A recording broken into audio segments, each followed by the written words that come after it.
ఇప్పుడు ఈ అమ్మాయిని పట్టుకున్నారు. ఈ అమ్మాయితో వీళ్ళ బ్రదర్ గోవింద్ ఆహ్, అతను గూడా 3 నిమిషాలు మాట్లాడాడు. కానీ ఆ అమ్మాయి బిగినింగ్‌లో అసలు నాకేం తెలీదు. నా భర్తని ఎవరో చంపేశారు. నేనక్కడి నుంచి తప్పించుకొని ట్రైన్‌లో వచ్చాను. ఆహ్, నేనెక్కడికెళ్తున్నానో గూడా నాకు తెలీదు. ఏదో ట్రైన్ ఎక్కి ఇలా వచ్చేసాను. ఇవన్నీ కథలు జెప్పింది. కానీ ఈ లవర్‌ని గూడా పట్టుకున్నారు. రాజ్ కుష్వాహ్ అనే లవర్‌ని. వాడు గూడా నేను దీది అని పిలుస్తాను ఆ అమ్మాయిని అన్నాడు. వీళ్ళ ఇంట్లో వాళ్ళు గూడా ఈ అమ్మాయి ఇంట్లో దేవ్ సింగ్ అనుకుంటా వాళ్ళ నాన్న. ఈ దేవ్ సింగ్ గూడా వీళ్ళ నాన్న ఈ అమ్మాయి వాళ్ళ నాన్న గూడా మా అమ్మాయికి ఏం తెలీదు. ఆ అబ్బాయి అసలు మా అమ్మాయిని దే దీది అని పిలుస్తాడు. మా అమ్మాయి రాఖీ కూడా కడతది. ఇదేమీ లేదు అని ఫస్ట్ వీళ్ళు చెప్పారు. ఆహ్, అయితే ఆ అమ్మాయి ఇప్పుడు కన్ఫెషన్ స్టేట్‌మెంట్ ఇచ్చిందని చెప్తున్నారు. అమ్మాయి నేనే చంపించాను అని చెప్పింది.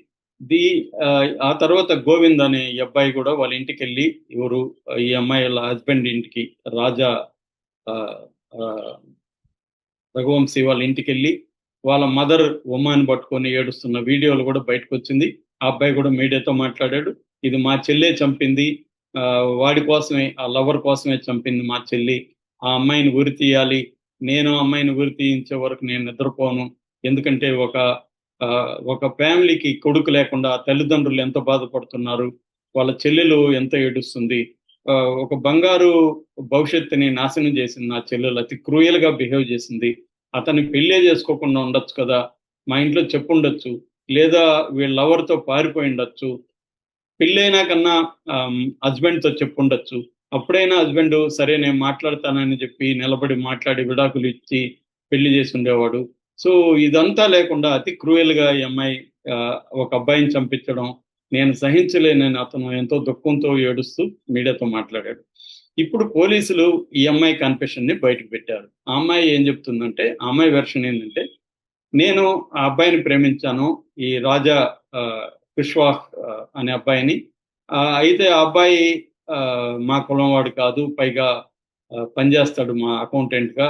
మా నాన్నకి హార్ట్ జబ్బుంది. మా నాన్నకి గాని చెప్తే ఆయన ఆహ్, ఒప్పుకోడు. పైగా ఆయనకి హార్ట్ ఇష్యూ ఉంది. మా అమ్మకి ఇండైరెక్ట్‌గా చెప్తే మా అమ్మ మన ఇంట్లో అవన్నీ జరగవని జెప్పింది. సో, అప్పుడు నేనేం జేయాలనేది నాకర్థం గాలేదు. అప్పుడు నాకొక ఐడియా వచ్చింది. అదేంటంటే ఎవరినో ఒకరిని పెళ్లి చేసుకొని వీళ్ళు చూసిన వాళ్ళని పెళ్లి చేసుకొని ఆడిని చంపేస్తే నేను విధవగా మారిపోతాను. అప్పుడు ఇంకెవడు నన్ను పెళ్లి చేసుకోడు. చచ్చినట్టు మా ఇంట్లో వాళ్ళు నిన్ను పెళ్లి చేసుకోవడానికి ఒప్పుకుంటారు అని నేను నా లవర్‌కి చెప్పాను. నా లవర్‌కి గూడా ఈ స్కీమ్ నచ్చింది. దాంతో అలాగే కానీ అన్నాడు. దాంతో నేను వాడిని పెళ్లి చేసుకున్నాను. పెళ్లి చేసుకున్నాక గూడా ఎప్పటికప్పుడు నా లవర్‌తో మాట్లాడుతూనున్నాను. నేను శారీరకంగా నా మొగుడు పక్కన పడుకోవట్లేదనేది గూడా చెప్పాను. ఏదో ఒక మాయ చేస్తా వచ్చాను. అయితే ఎక్కువ కాలం చేయడం కష్టంగా ఉంది. ఎందుకంటే వాళ్ళ ఇంట్లో వాళ్ళు అడుగుతున్నారు. "నీకిష్టం లేదా? ఎందుకు చేసుకున్నావు?" ఇవన్నీ అడుగుతారు గాబట్టి, ఏదో ఒక డ్రామా చేద్దాం అని జెప్పి ఆహ్, డ్రామా చేసుకుంటొచ్చాను. బట్ ఎక్కువ టైం లేదు గాబట్టి హనీమూన్ ప్లాన్ చేశాను. హస్బెండ్ ఏమో ఇప్పుడే హనీమూన్‌కెందుకన్నాడు. కానీ ఏదో ప్రెషర్ చేసి చేశాను. దాని తర్వాత లొకేషన్ ఎప్పటికప్పుడు నేను నా ప్లానింగ్ అంతా గూడా ముందే మా లవర్‌కి చెప్పాను. వాడు ఒక ముగ్గురిని మాట్లాడాడు. ఇద్దరు ఇండోరు, ఒకరు ఉత్తరప్రదేశ్. ఈ ముగ్గురికి మేము డబ్బులిచ్చాము. వాళ్ళు మొదట చంపడానికి ఒప్పుకోలేదు. అయితే మేము డబ్బులు ఆశ చూపించినాక ఒప్పుకున్నారు. ఫస్ట్ 4,00,000 ఆశ చూపించాము. దాంతో వాళ్ళు ఒప్పుకున్నారు. ఇది ప్లాను. అది గాకుండా అక్కడికి తీసుకెళ్ళిపోతే అక్కడెక్కడో లోయలో పడేస్తే శవం గూడా కనపడదు. ఎవరో మమ్మల్ని కొట్టి నగలు లాక్కొని చంపేశారు అనే ఒక నెరేటివ్ చెప్పొచ్చు. ఆమె ఏర్పరుచుకున్న కిరాయి రౌడీలు మొదట్లో ఒప్పుకోలేదు. సో, అయితే 4,00,000 చూపిచ్చారు. దాని తర్వాత ఆ అమ్మాయి ఏం ప్లాన్ జెప్పిందంటే, నేను ఇప్పటివరకు నా హస్బెండ్‌తో శారీరకంగా కలవలేదు. దానికి అతన్ని ఆపడానికి ఒక కారణం జెప్పాను. అదేందంటే కామాఖ్య టెంపుల్‌ని దర్శించుకున్న తర్వాతే మనం శోభనం జరుపుకోవాలని నేను మొక్కుకున్నాను. అందుకని ముందు మనం గౌహతికెళ్ళి కామాఖ్య టెంపుల్‌ని దర్శించుకొని అమ్మవారిని దర్శించుకొని దాని తర్వాత మనం శోభనం చేసుకుందామని నమ్మిస్తాను. సో, కామాఖ్య టెంపుల్ అయినాక నేను ఆహ్, ఆహ్, చిరపుంజి సోహ్రా అనే ప్లేస్‌కి తీసుకెళ్తాను. అక్కడ మీరు అక్కడికొచ్చేయండి మీరు అని వాళ్ళకి చెప్పింది. వాళ్ళకి 4,00,000 డబ్బులిచ్చింది. కన్విన్స్ చేసింది. సో, ఈ అమ్మాయి భర్తకి ఏం చెప్పిందంటే, "ఇట్లా నాకు మొక్కుంది. అందుకనే నేను నీతో కలవలేకపోతున్నాను. అమ్మవారిని దర్శించుకున్నాక మనం హ్యాపీగా చేద్దాము అని చెప్పింది. దాంతో అతను కూడా కన్విన్స్ అయ్యాడు. ఎందుకంటే వీళ్ళది ట్రెడిషనల్ ఫ్యామిలీ అని అప్పటికే కలరింగ్ ఇచ్చింది కాబట్టి నమ్మారు. వాళ్ళ ఇంట్లో వాళ్ళు కూడా ఓకే అనుకున్నారు. సో, అదే బెస్ట్ అనుకోని త్వరగా హనీమూన్‌కు ఒప్పుకున్నారు.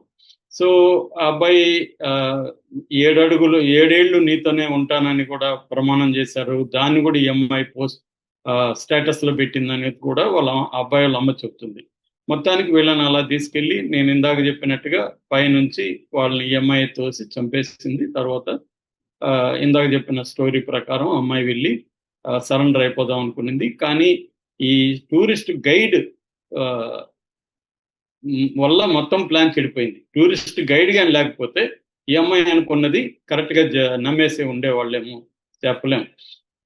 ఎప్పుడైతే టూరిస్ట్ గైడ్ వీళ్ళకి హింట్ ఇచ్చాడో, దాంతో వాళ్ళు ఆ యాంగిల్‌లోకి ఎప్పుడెళ్లారో వీళ్ళు ముగ్గురు దొరికారు. వీళ్ళు ముగ్గురు దొరికి నాకు కన్ఫెస్ అయిపోయారు. సో, ఇప్పుడు వీళ్ళ బ్రదర్ గూడా వీళ్ళకి గూడా తెలిసిపోయింది ఇంట్లో. మొదట్లో వీళ్ళు మేఘాలయ పోలీసులు నిందించారు.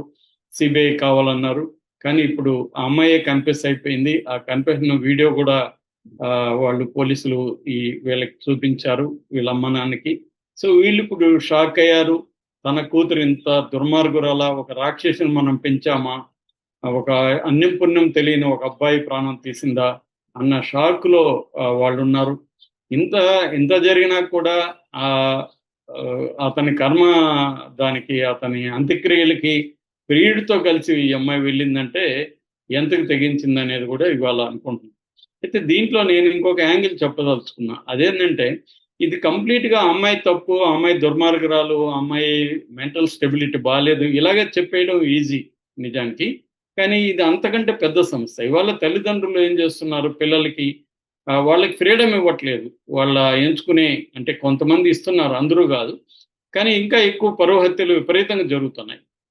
అందుకని పిల్లలు ఏం చేస్తున్నారంటే తల్లిదండ్రులకు తమ లవ్ స్టోరీ చెప్తే వాళ్ళెక్కడ వాడిని చంపేస్తారో, లేకపోతే మనల్ని ఏమన్నా చేస్తారేమో అన్న ఒక భయంతో ఇలాంటి పనులు చేస్తున్నారు. ఇది ఫస్ట్ కేసేం గాదు. ఆ మధ్య గూడా కరీంనగర్‌లో గూడా పెళ్లి కాకముందే ఒక అమ్మాయి పెళ్లి చేసుకోబోతున్న అతన్ని చంపించేసింది.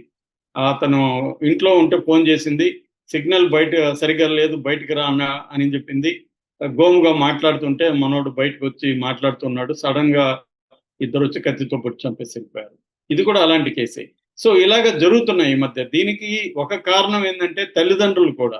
తల్లిదండ్రులు పిల్లలకి కొంత ఒక ఏజ్ తర్వాత ఫ్రీడమ్ ఇవ్వాలి.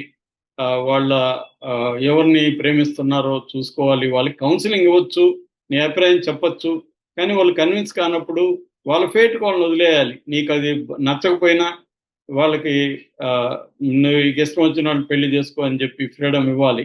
అది చేయకపోవడం వల్ల కూడా వీళ్ళేందంటే ఇప్పుడు ఈ అమ్మాయికి కూడా వీళ్ళ ఇంట్లో అలాంటివి ఇచ్చునుంటే ఆ అబ్బాయితోనే మంచో చెడో ఆ అబ్బాయితో